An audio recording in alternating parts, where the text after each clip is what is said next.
Crackling, sizzling sounds filled the air. Sun drifted in openings and made striped patterns on the ground. Awakened by a heavenly aroma, I crept slowly off the comfortable bed and followed that sweet, sweet smell into a room.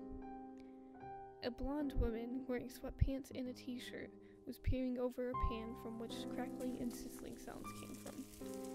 Curious, I peeked over the woman's shoulder to see possibly the only thing to make a morning slightly enjoyable.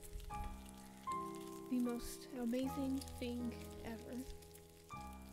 Bacon.